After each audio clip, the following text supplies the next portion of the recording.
Les richesses de l'homme sont inépuisables. Et quand nous allons connaître son image vraie, nous serons si émerveillés qu'aucun langage humain ne pourra transmettre cet émerveillement, cet enthousiasme et cet élan que cela produira en nous. Mais pour l'instant, nous commençons à peine de nous voir un peu plus, de nous connaître un peu plus. Imaginez que vous vous regardez dans un miroir et on ne s'est jamais en réalité observé. On nous a raconté jadis des histoires au sujet de Narcisse qui s'est regardé dans l'eau et tout d'un coup il s'est vraiment aperçu et il était très étonné comment il était beau. Et depuis, on croit qu'il a vu son corps physique et qu'il était amoureux de son corps physique, de lui-même. Mais cette beauté qu'il a vue, il a vu son âme, il a vu sa vraie richesse et c'est d'elle qui était émerveillé. Et par la suite, toute cette légende nous a laissé l'image de Narcisse, nous a laissé sa lumière et sa beauté en forme de fleurs qui portent son nom. À travers l'histoire humaine, nous pouvons trouver beaucoup d'images de cette beauté, de cette profondeur de l'âme qui nous habite, de toute cette richesse qui nous compose, seulement nous n'avons aucune idée d'elle et nous ne savons même pas nous émerveiller. Mais nous sommes à peine au début de cette nouvelle vie, de cette nouvelle perception, de cette nouvelle voyance qui nous permettra, comme Narcisse, de nous voir dans notre vraie image, de nous voir tels que nous sommes. Depuis des millénaires et des millénaires, la conscience humaine, elle est tournée vers l'extérieur, mais même si nous regardons vers l'extérieur, nous ne voyons pas grand-chose et surtout, nous ne nous voyons pas. On se regarde dans un miroir. Et est-ce que vous vous êtes aperçu à quel point nos yeux sont parfaits? Et nous ne connaissons pas encore la structure de l'univers, mais on va parler bientôt et vous verrez que seulement notre œil, qui est une petite partie de nous, c'est rien encore les yeux, car il y a des matières et des matières dans notre corps, il y a des organes, des glandes, des centres, des systèmes. Et seulement notre œil, il représente la structure de l'univers. Il y a un petit point noir au milieu qui correspond à un soleil inconnu qui s'appelle par les initiés le soleil central ou le soleil spirituel ou l'étoile des étoiles. Ensuite, cette étoile des étoiles, ce soleil spirituel, est entouré des rayons. Et ces rayons, c'est notre iris. Et présentement, il y a toute une nouvelle science qui s'appelle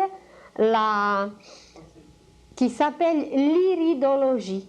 Et dans cette nouvelle science, on découvre que seulement sur notre iris, il y a des points et des points qui correspondent avec nos organes, avec nos glandes, avec toute organisation du corps. Et voilà, on peut nous découvrir selon notre iris. Il y a une autre science nouvelle, par exemple la réflexologie, qui nous décrit selon le pied, que sur notre pied, il y a des petits points qui correspondent à tout dans notre corps. Mais seulement si nous regardons nos yeux, à quel point ils sont parfaits, bien, on peut déjà s'émerveiller, mais même là, on ne connaît pas encore grand-chose, parce que les yeux, ça va, mais c'est la façon de voir, comment nous voyons. Et puis, sans parler des oreilles, sans parler de la bouche, sans parler du nez, à quel point nous sommes riches. Nous parlerons un jour de la Nouvelle Jérusalem. Et vous verrez que la Nouvelle Jérusalem, c'est nous. Et que nous possédons 12 portes. Et qu'il y a 7 portes pour l'esprit qui se trouve sur la tête, 2 yeux, 2 oreilles, 2 narines, une bouche, ça fait 7. Qu'il y a 2 autres portes pour l'âme qui sont fonctionnelles chez la femme et non fonctionnelles chez l'homme. Et puis il y a d'autres portes à découvrir que c'est facile de les trouver. Il y a le nombril, il y a 2 autres portes et en tout, ça fait 12. Et nous avons toujours cru que la Nouvelle-Jérusalem, c'est une cité quelque part, dans un endroit qui va descendre du ciel. Eh bien, ce n'est pas du tout ça. C'est nous-mêmes. Puisque nous sommes un tout, puisque nous sommes un univers, je vous donne juste quelques petits exemples à quel point nous sommes riches, à quel point nous sommes profonds et à quel point tout se trouve en nous. On va étudier un jour nos mains. Et quand on parlera avec vous bientôt de la structure de l'univers, vous verrez que nos doigts, il y a une correspondance absolue avec les énergies cosmiques qu'on reçoit, qu'on capte, et voilà, il y a 10 qualités que nous captons et chaque doigt correspond à une de ces qualités. Et ce n'est pas pour rien qu'on n'a pas 5 doigts ou 6 doigts ou 8 ou 40, mais on a 10 parce qu'il y a cette correspondance avec les degrés de conscience, avec les énergies universelles. Quand nous allons analyser davantage notre main, vous verrez que seulement sur nos doigts, vous savez qu'il y a des phalanges, et sur ces phalanges, nous allons découvrir les 12 apôtres qui sont là, dans notre main. Et c'est pour ça que toute la main au complet, avec les 5 vertus qui représentent 5 doigts, eh bien c'est Jésus qui est devenu homme parfait. Alors, et ainsi de suite, on ne parle pas encore des chakras, qui sont les centrales énergétiques en nous. Vous verrez quel personnage biblique, où se trouve et comment ça fonctionne en nous, c'est absolument à l'infini. Et voilà, pour devenir conscient de ce que nous sommes, et pour devenir conscient de nos capacités, de nos possibilités, que nous sommes tous les architectes, mais les architectes de l'univers, c'est pour ça que nous venons dans l'école matérielle, planétaire. Sur chaque planète, c'est un endroit où on étudie, où on expérimente. Et comment cette descente se fait? Peut-être nous avons déjà mentionné un tout petit peu. On s'est dit que quand l'âme s'est libérée des corps, quand elle est restée au 3e ciel, il y a après d'autres cieux, mais c'est pour une autre fois. Quand l'âme reste au 3e ciel, au plan causal, toute nue, sans corps, avec un seul atome permanent, elle y reste comme ça un certain temps. Et puis elle a passé des vacances au 1er ciel et puis au 2e ciel, elle a étudié un peu si elle est éveillée assez. Et par la suite, alors elle se trouve toute nue et comme un enfant qui s'ennuie à la fin des vacances, l'âme aussi, elle a besoin d'apprendre, elle a besoin de réaliser, elle a besoin d'expérimenter, de modeler, de façonner. C'est comme si vous coupez à un enfant toute activité, c'est pas possible. L'enfant ne peut pas vivre sans activité car c'est dans sa nature d'être actif, de se mouvoir. Alors l'âme qui a son rythme, qui est beaucoup plus accéléré que les mouvements d'un enfant, aussi, après un certain temps, c'est comme si elle commence à s'ennuyer et elle commence à chercher l'endroit sur la terre qui lui conviendrait le plus. Et elle observe et elle choisit et elle se dit « j'aimerais bien revenir au Canada parce que c'est un pays comme ça, il a des qualités comme ça, il y a des amis qui m'attendent ici et il y a déjà des gens qui peuvent m'acquérir comme des parents. » Et surtout, quand on était lié dans le passé avec tout ce monde, et quelquefois, l'âme doit attendre des siècles et des siècles pour ramasser sur la terre tout ce monde à qui on doit quelque chose. Et les premiers avec qui nous sommes liés, ce sont nos parents. Quelquefois, c'était nos amis qui nous ont beaucoup aimés. Quelquefois, ce sont les gens à qui on a servi beaucoup. Et voilà, aujourd'hui, c'est eux qui vont nous servir, c'est eux qui vont nous permettre de renaître, qui vont nous permettre d'acquérir, de compléter nos connaissances et de passer par des expériences. Et quand l'âme a choisi comme ça l'endroit, eh bien, elle regarde avec qui elle va être en contact et elle choisit son métier.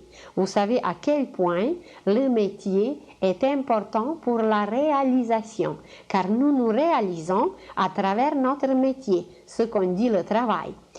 Il y a des hobbies à côté, il y a quelques petits penchants comme ça que nous avons, mais ça, c'est pas l'essentiel. L'essentiel, c'est à travers notre métier et comment on se prépare pour notre métier. À quel point c'est important pour un joaillier de savoir préparer un bijou, d'être génial pour faire la forme, pour placer, pour tailler, pour polir. Et voilà, il se prépare pendant des années de devenir un tel ou un tel.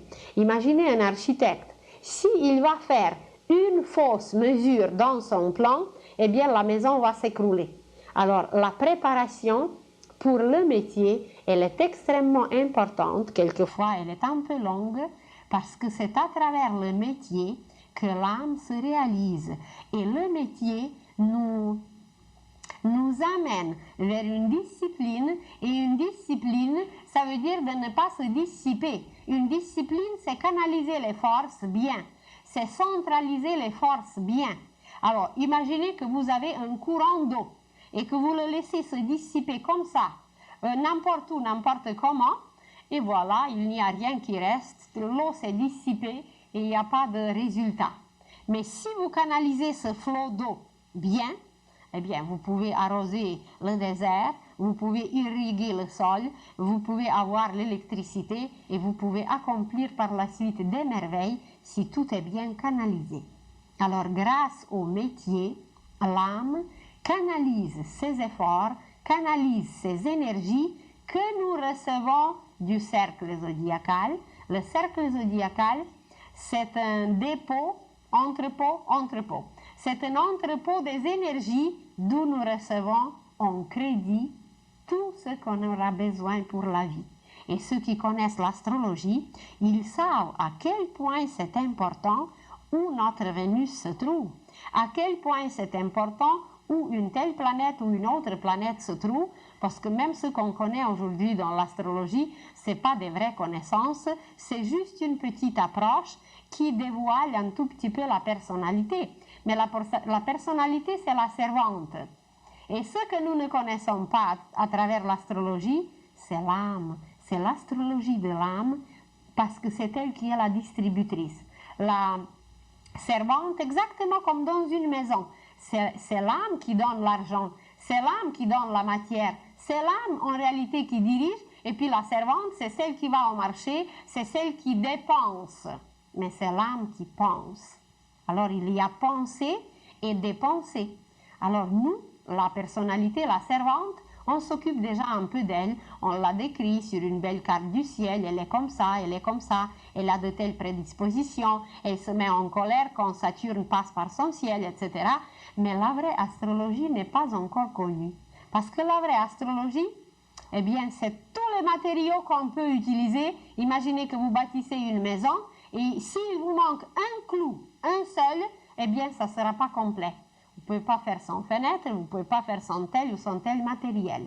Et les matériaux nous sont fournis eh bien, par les constellations, par les signes du zodiaque, par les planètes. Et après, il y a des combinaisons infinies à travers les signes du zodiaque, à travers les planètes. C'est même amusant. Vous prenez par exemple Vénus. Vous prenez par exemple Mars. Ce sont deux planètes qui représentent sur notre carte du ciel deux amoureux. Il faut savoir leur relation. Parce que quand on le sait, on peut s'accorder. On peut accorder notre Vénus avec Mars. Mars qui est fort, Mars qui est extraordinaire. Mais s'il n'est pas aimé par Vénus, il va devenir destructif. Mais s'il est bien aimé, s'il est bien charmé par Vénus, eh bien, il va devenir un amant charmant. Parce que c'est un amant. On ne sait pas que le soleil et la lune, c'est les parents. Le soleil, c'est le père et la lune, c'est la mère. Alors, il faut savoir maintenant comment les planètes, comment cette parenté est situé sur la carte parce que ça pourra nous aider. Saturne, Jupiter. Saturne, c'est grand-père. Et vous savez qu'on attend l'héritage du grand-père. Alors, c'était juste une parenthèse pour vous dire à quel point tout est important et à quel point nous ne connaissons pas encore tout ce que nous utilisons. Et alors, quand l'âme s'est décidée de descendre, elle a choisi ses parents parce qu'elle était liée dans le passé ou c'était peut-être ses adversaires dans le passé, mais aujourd'hui, à travers la relation paternelle et maternelle, la personne sera obligée, si elle n'arrive pas à les aimer, au moins de les respecter. Alors, ce qui est choisi par l'âme, c'est toujours le meilleur. C'est toujours les meilleures conditions qui nous font avancer au maximum. Et nous, on ne les accepte pas toujours et on retarde tout. Et nous, on veut avoir tout autrement. On dévie le plan de l'âme et voilà, tout est dérangé, tout est retardé et il faut revenir et revenir à plusieurs reprises dans la même classe. Alors, quand le lieu, le pays, l'endroit était choisi, ce que l'âme choisit, c'est son métier. Et en correspondance avec son métier, elle va choisir les parents musiciens ou les parents cordonniers. Elle va choisir les parents tels ou les parents tels, parce que surtout dans le passé, vous savez très bien comment le métier était hérité. Si le père était médecin, eh bien, il fallait absolument suivre la même lignée. C'était pour se renforcer, c'était pour renforcer certaines qualités. Aujourd'hui, ça a changé un peu. Mais quand même, si quelqu'un a choisi de faire les études, et s'il choisit les parents extrêmement pauvres qui ne pourront pas lui payer ses études, alors son métier sera raté. Il ne pourra pas accomplir la tâche. Donc, il doit choisir les parents qui vont lui fournir tout ce qui lui est nécessaire pour sa réalisation à travers le métier. Donc, c'était juste pour souligner à quel point le métier est important. Et quand le métier est choisi, alors là, l'âme attend pour que les amis, celui qui va être notre directeur, celui qui va être notre collaborateur, qui va être notre collègue, pour que tout ce monde soit sur la terre en même temps. Parce qu'il faut travailler, il y a un travail à faire, des échanges, des dettes à payer, des choses à accomplir. Alors on attend tout ce monde que nous connaissons pendant notre vie, on les attend pour qu'ils soient là en même temps.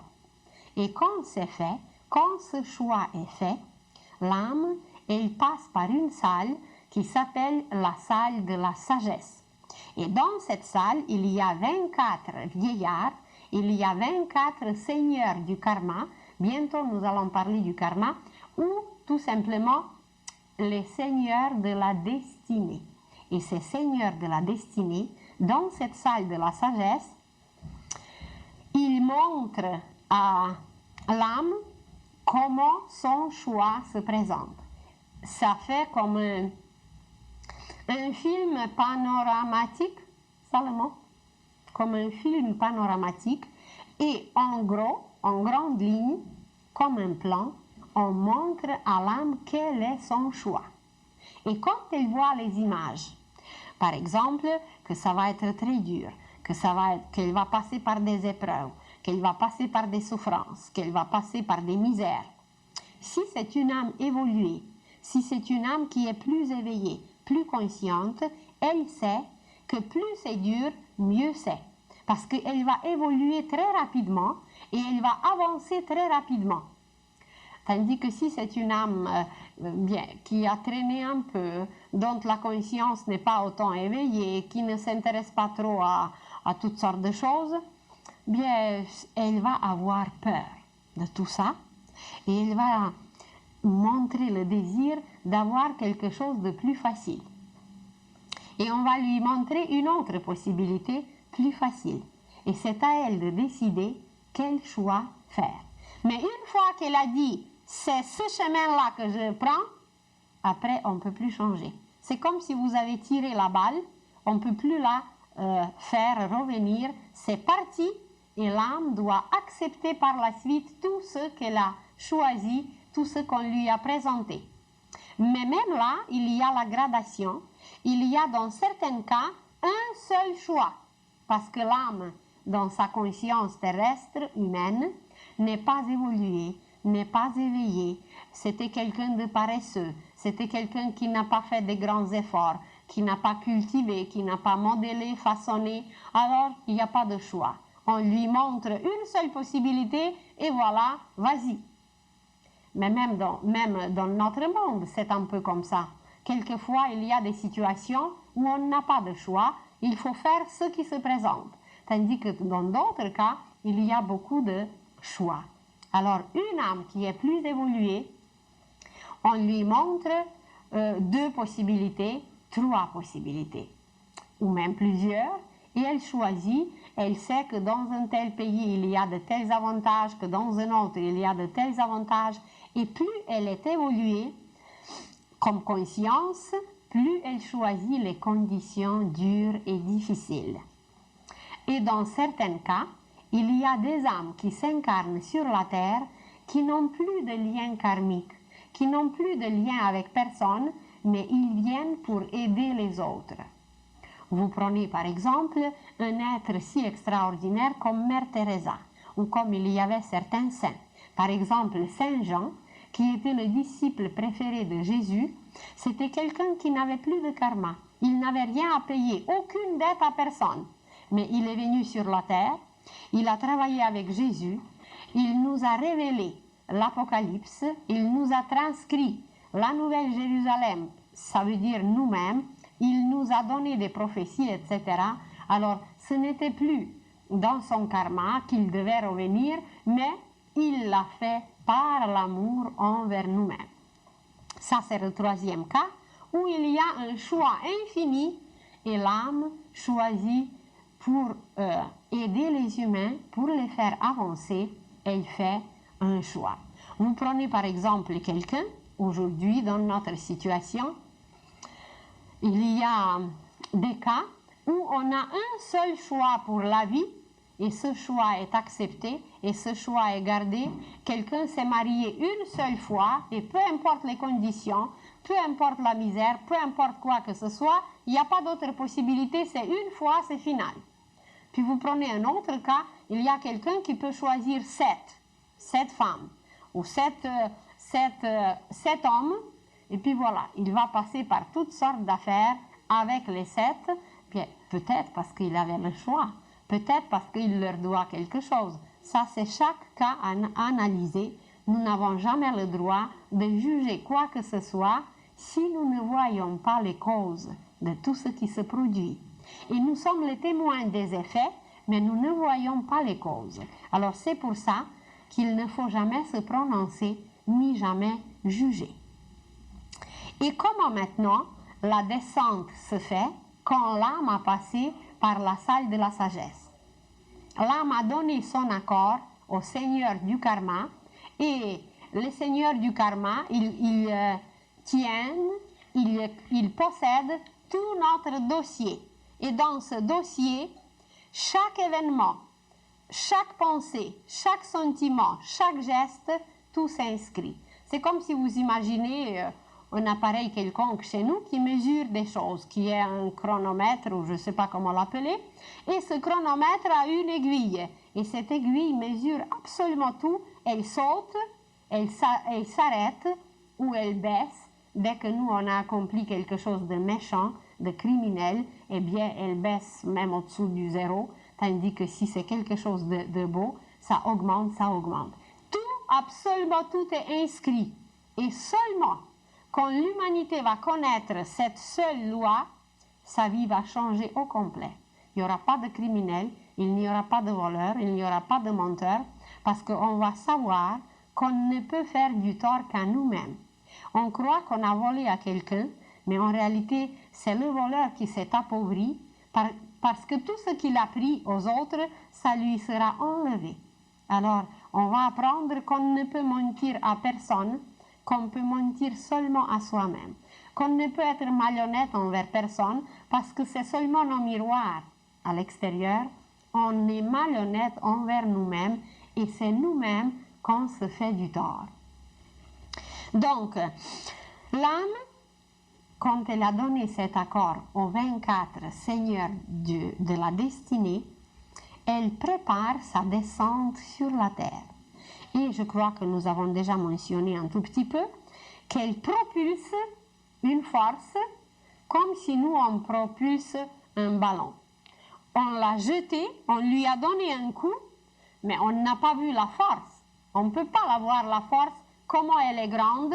La force va se manifester seulement par le mouvement du ballon qui va rouler jusqu'au bout de la pièce ou qui va s'arrêter au milieu, ou si c'était un mouvement plus petit, eh bien ça va être tout près. Et cette force qui a été propulsée, c'est la durée de la vie. Plus la force est grande, plus les expériences sont nombreuses, plus la vie dure longtemps et plus cette force était grande. Et plus c'est petit, eh bien l'enfant viendra pour très peu de temps et après il partira. Et voilà, quand la force était propulsée, la petite sémence, le petit atome germe que l'âme possédait, que l'âme retirait de la vie passée comme un genre de parfum, comme les qualités qui étaient réduites et synthétisées dans cette seule sémence, dans ce seul atome, elle projette cet atome et l'atome se trouve dans le monde mental.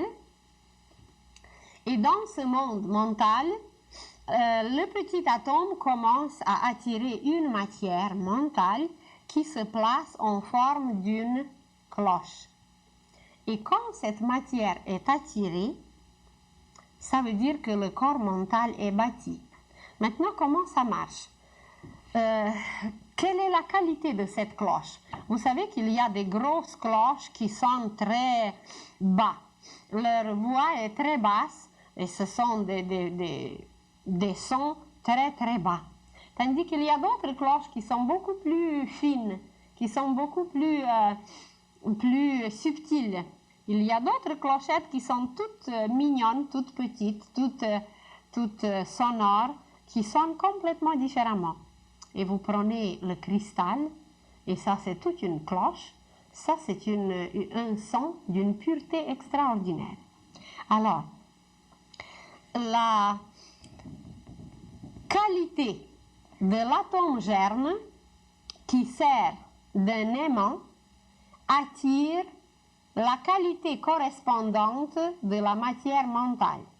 Plus dans le passé on a travaillé de belles choses, plus aimant sera fort pour attirer une belle matière, une matière géniale, des inventions, un mental qui va éclairer les humains, un mental qui va être extraordinaire, tandis qu'une petite sémence qui était comme ça, paresseuse, qui ne faisait pas grand-chose, bien ça va attirer des pensées moyennes.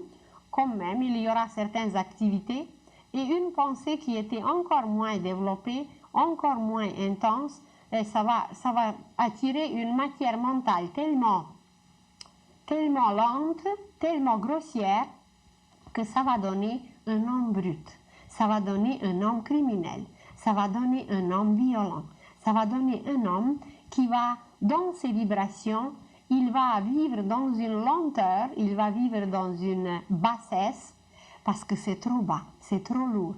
C'est la qualité du plomb. Le plomb, même vous prenez l'essence et vous dites super sans plomb. Alors ici aussi, il y a des super sans plomb avec le plomb, etc. Parce que c'est que la qualité dépend de tout ce qu'on a accompli, nous, dans le passé. Alors, imaginez qu'un génie, il va attirer cette matière, cette cloche, qui va résonner. Elle résonne, cette cloche. Et c'est là la justice et la justesse de notre pensée. Plus la cloche est belle, plus la cloche est faite d'une matière précieuse, pure, lumineuse, plus notre pensée est juste. Ça veut dire qu'on ne fausse pas, qu'on est en accord avec tout. Plus la cloche est grossière, plus elle fausse. Et quand la cloche est accomplie, quand le corps mental est bâti, selon le travail qu'on doit faire, selon nos acquisitions, selon la qualité, eh bien, Le petit atome germe descend un peu plus bas. Un peu plus bas, ça ne veut pas dire que c'est un endroit, que c'est dans une sphère qu'il descend vraiment plus bas. Ça veut dire qu'il ralentit ses vibrations et qu'il rabaisse ses vibrations, car il s'agit de taux vibratoire et de l'état. Il ne s'agit pas de l'endroit, des endroits qui sont superposés. Alors, il rabaisse ses vibrations et il commence à attirer une autre matière, la deuxième cloche, c'est la cloche sentimentale. C'est la matière que l'on va utiliser pour aimer, que l'on va utiliser pour aider, pour servir. Vous prenez par exemple Mère Teresa, vous prenez un saint, vous prenez Schweitzer, vous prenez quelqu'un qui a servi l'humanité, qui a aimé l'humanité, qui ne peut pas ne pas l'aimer, c'est que sa cloche, elle est faite d'une matière extraordinaire, elle est faite de l'amour. Tandis que quelqu'un qui s'en fout de tout le monde, quelqu'un qui est capable d'écraser tout le monde ou même de couper les têtes, c'est que la qualité de cette cloche, elle est extrêmement grossière, elle est faite d'une matière même animale.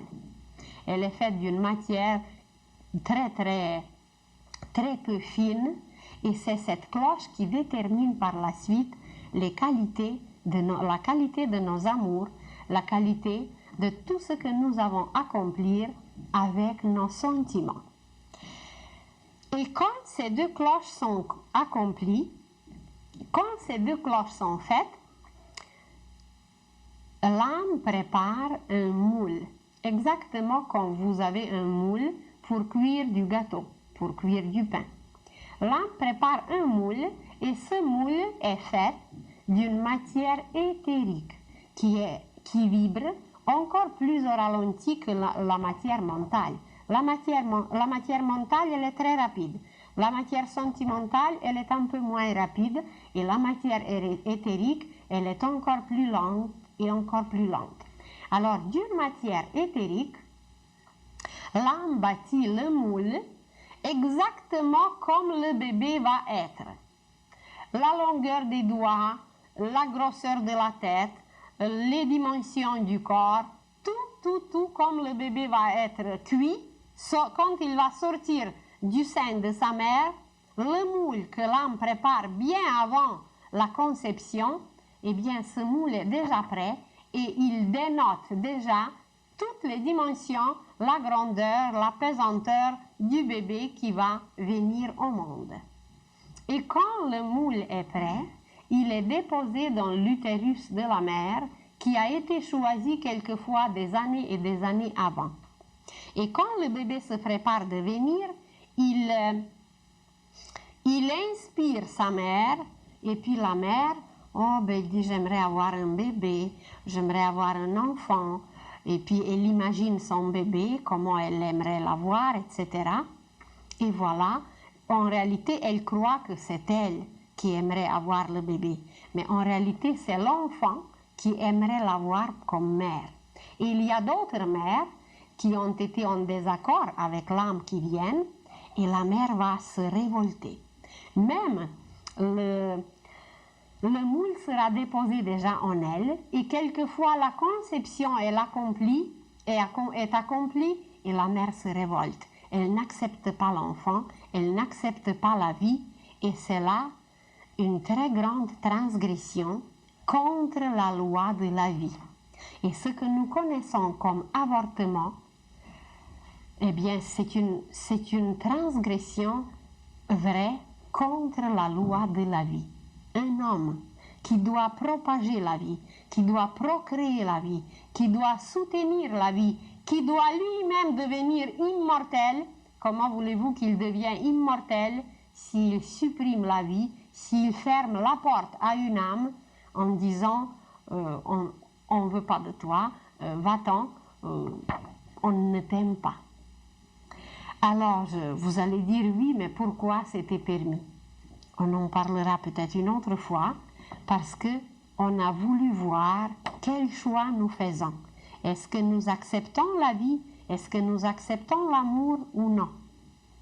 Et sur ce sujet, on pourrait parler longtemps, on pourrait s'arrêter longtemps, mais ça va être pour une autre fois.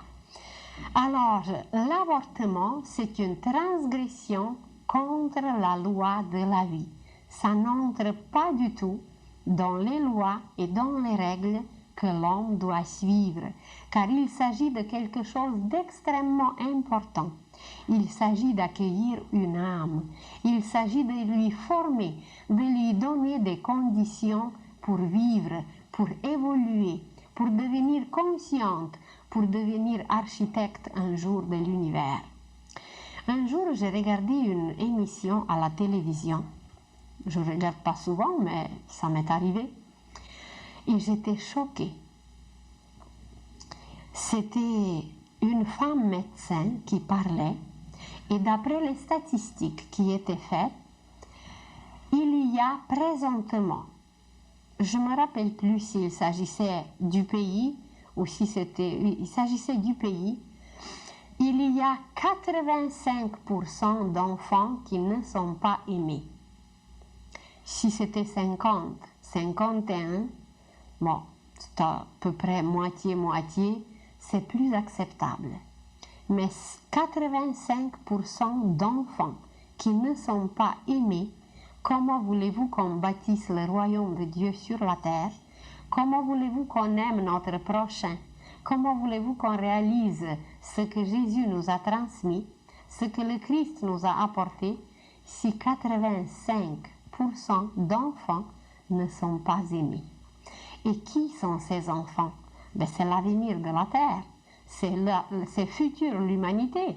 Dans 30 ans, c'est ces enfants qui vont régir le monde. Alors voilà les questions à réfléchir, les questions à se poser, comment nous nous comportons envers la vie, car les enfants, c'est la vie. Et quand le moule était déposé dans l'utérus de la mère, l'atome germe. L'atome germe qui était comme aimant pour attirer la matière mentale, qui était pour attirer la matière sentimentale. Cet atome germe est déposé dans un des spermatozoïdes du père.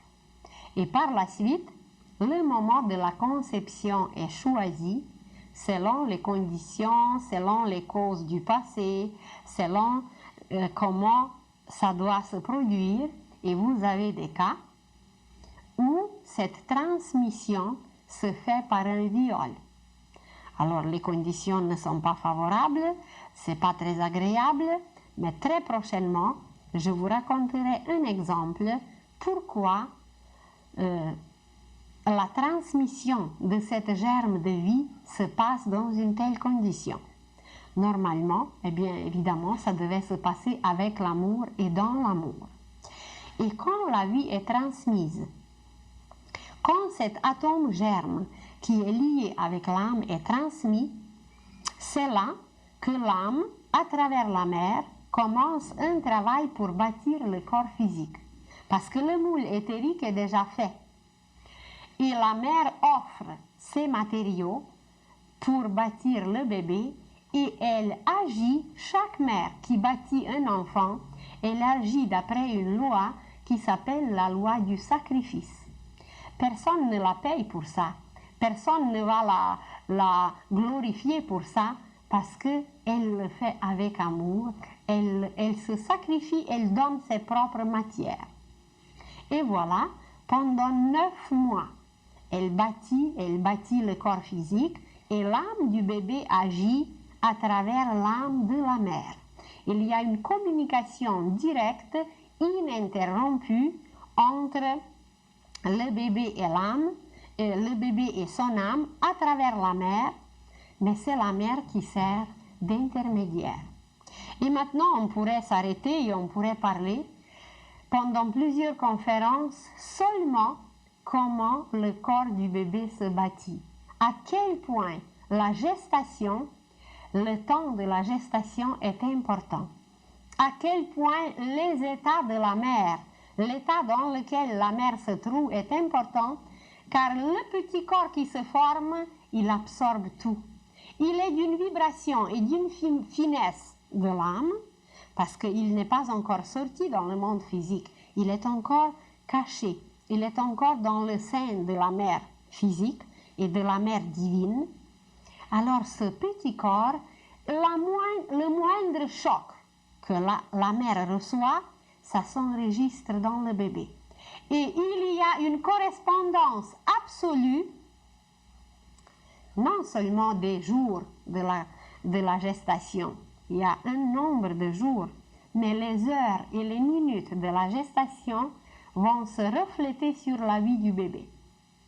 Sans parler du passé, seulement la période de la gestation, elle va se refléter sur le bébé. Et si la mère n'acceptait pas le bébé, si la mère ne voulait pas un enfant, si la mère voulait un garçon au lieu de vouloir une fille, eh bien sa fille, qui a choisi d'être fille, va souffrir à une telle période, à une telle période, à une telle période de la vie, seulement parce que sa mère n'était pas en accord avec elle.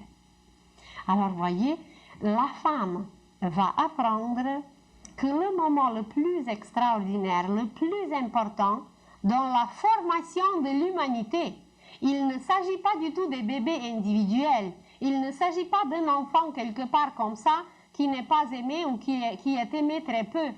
La femme va devenir consciente qu'elle forme l'humanité, que c'est elle qui prépare le corps, que c'est elle qui tisse le vêtement physique pour l'âme. Et si le vêtement physique est tissé de l'or, eh bien, soyez sûrs et certains que c'est la lumière de génie, que c'est la lumière des initiés et des maîtres qui va se réaliser à travers un tel corps. Mais si le corps, c'est un brut, si le corps, c'est un tissu rugueux comme pour les pommes de terre, un sac pour les pommes de terre, eh bien, ça ne sera pas un grand génie qui se réalisera à travers un tel corps. Alors, les femmes n'ont encore aucune idée de l'importance de leur rôle. Et très bientôt, vous serez les témoins, nous serons tous les témoins de cela, car ça se prépare déjà. Il y aura des centres, il y aura des écoles, plutôt des centres, pour préparer les jeunes filles à devenir les mères. Elles seront entourées d'une beauté inimaginable, de fleurs et de parfums, des images les plus belles, parce que c'est elles qui vont former l'humanité. Et il existe déjà des livres qui s'appellent « L'éducation commence avant la naissance ». Quand le bébé naît, c'est déjà trop tard, parce que quand la mère le porte, c'est là qu'elle peut attirer les plus grandes merveilles, les plus belles pensées et les plus beaux sentiments pour son bébé et qu'elle peut le changer, qu'elle peut transformer un brut en un génie en le portant parce que c'est elle qui offre la matière. Mais si elle ne sait pas quoi offrir, eh bien comment voulez-vous que ce corps, ce vêtement soit en or ou en lumière? Alors le rôle d'une importance primordiale dans la préparation du corps appartient aux femmes, parce que c'est la femme qui a eu la clé de l'intelligence cosmique. C'est aux femmes que l'intelligence cosmique a confié la clé de former le corps. Évidemment, l'homme a son rôle de préparer d'autres choses. Ça ne diminue aucunement le rôle de l'homme. Il a un autre travail autant important sur d'autres plans, mais quand on parle du corps physique, qui est le seul visible pour l'instant, et sur lequel tout le monde s'arrête parce qu'on ne voit pas nos pensées et nos sentiments, eh bien c'est la femme qui va devenir une vraie formatrice consciente du corps humain. Et l'avenir de la Terre, de l'humanité, va dépendre de ce travail. Ça s'appelle la galvanoplastie spirituelle. Et dans cette galvanoplastie spirituelle, la femme deviendra la vraie formatrice des corps lumineux. Elle peut attirer les meilleurs éléments, les meilleures matières pour former le corps. Et voilà, le bébé qui a passé tout ce temps de préparation au sein de sa mère, quand il est fait, quand il est accompli, eh bien, il vient dans ce monde. Il vient dans ce monde et c'est là, nous croyons que c'est là que la vie commence. Tandis qu'en réalité, la vie a commencé quand l'âme a projeté cet atome germe. Quand l'âme a projeté l'atome germe, c'est là que le cycle nouveau de la vie a commencé. Cette image que vous voyez ici,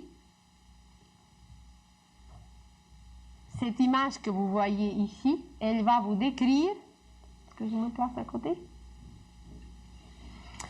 Cette image que vous allez voir ici, elle décrit très en détail comment ça marche et comment un cycle de la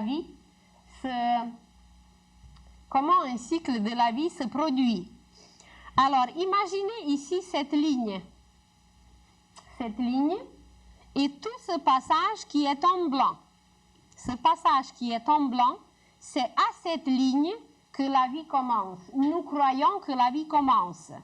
Alors, ici c'est 0, ensuite 7 ans, ensuite 14 ans, ensuite 21 ans, 28 ans, 35 ans, 42, 49. Cette partie blanche qui représente le tiers du cercle, ou le tiers du serpent que vous voyez, car symboliquement, tout ce cycle de la vie correspond à un symbole que nous connaissons tous, mais peut-être ce symbole ne nous dit pas grand-chose. Le serpent représente la connaissance. Et le mot connaissance est composé du mot naissance. Alors, pour connaître, nous devons descendre de la terre. Et nous passons par cette préparation qui est la tête de ce symbole et un tiers de son corps, et la préparation du corps mental, ce qui est en rouge pour ceux qui voient en couleur. Alors ici, l'âme prépare le corps mental. Ce qui est en vert, l'âme prépare le corps astral ou sentimental. Ce qui est en bleu, l'âme prépare le moule éthérique, et ce qui correspond à la ligne noire ici, l'enfant vient au monde et nous croyons que la vie, le cycle de la vie est commencé ici, tandis qu'en réalité il a commencé bien avant. Et pourquoi c'est partagé en 7? Parce que les cycles, pour retirer la qualité, correspondent au chiffre 7. Et le 7, c'est le chiffre de notre système solaire. Et vous savez, bien, le chiffre 7, il est lié encore à beaucoup d'autres choses, mais tout le monde sait qu'à 7 ans, l'enfant va à l'école, qu'à 14 ans, l'enfant passe par la puberté, qu'à 21 ans, l'homme devient mature, qu'à 28 ans, l'homme entre dans la vie, qu'à 35 ans, il y a une maturité spirituelle qui n'est pas connue, qui s'accomplit, à 42 ans, l'homme se réalise et à 49 ans, c'est l'épanouissement. Ça ne veut pas dire du tout qu'à 49 ans, c'est fini. C'est la vraie réalisation et l'épanouissement commence à 49 ans qui peut durer selon nos prévisions, selon nos réserves, selon nos plans. Et par la suite, s'accomplit ce qu'on a dit dernièrement, la mort, on regarde le panorama, le purgatoire, et l'âme se débarrasse de tous ses corps, on passe par la queue. La queue est traînée par là où la tête a passé, comme un serpent le fait. Et un serpent qui mord sa queue, il n'est plus la connaissance, il est la sagesse. On a accompli un cycle de la sagesse, on a accompli un cycle de vie, et cette vie est composée un tiers de ce que nous voyons sur la terre, un tiers de ce qui se passe avant de venir, et un tiers qui se passe après qu'on est venu. Alors, le cycle de la vie est beaucoup plus long, le cycle de la vie, il est beaucoup plus complet que nous ne le croyons. Et c'est très, très facile de voir, c'est très facile de comparer, car vous prenez par exemple une sémence. Une sémence ne donne pas le lendemain des fruits. On la place au sol, et pendant tout l'hiver, ou au moins pendant un certain temps, vous prenez le blé, on l'a placé au sol, et puis rien ne se passe. L'hiver passe, les mois passent, et on ne voit pas la sémence, tout est couvert de neige, et nous on a l'impression qu'il n'y a aucune préparation, rien ne se fait, mais demandez à un cultivateur, seulement un simple cultivateur et il va vous dire à quel point cette période cachée au sol, sous la neige, dans le froid, à quel point c'est important car la petite sémence, dès qu'elle était placée dans le sol, elle déclenche les forces dont on n'a aucune idée. Elle collabore, elle communique avec les astres, avec les constellations et le petit blé, la petite sémence qui était mise dans la terre, on peut aussi faire sa carte du ciel parce que ce n'est pas chaque sémence qui donne le même fruit.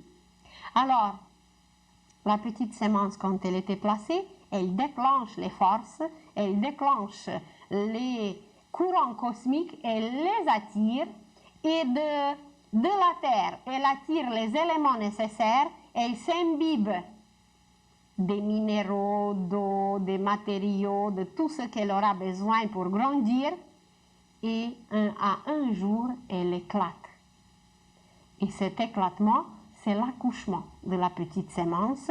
Elle vient au monde, mais elle vient au monde sur un plan, comme nous venons au monde au niveau physique, sur la terre.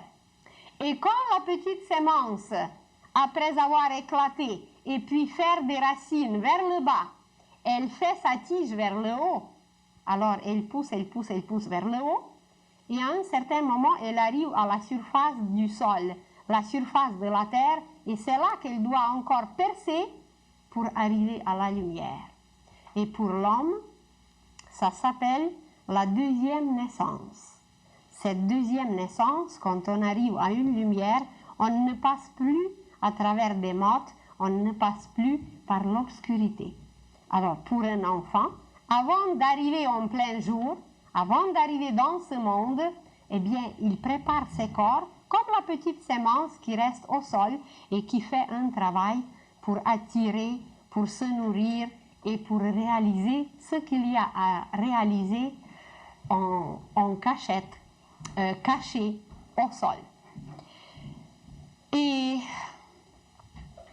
si l'homme savait vraiment observer la nature, cette loi de revivre, cette loi de se réhabiller de nouveau, cette loi qu'on appelle aujourd'hui réincarnation, si vous analysez le mot réincarnation, on va trouver le préfixe ré qui veut dire encore, on va trouver le préfixe in qui veut dire dedans, et on va trouver la racine carne qui veut dire chair, carne.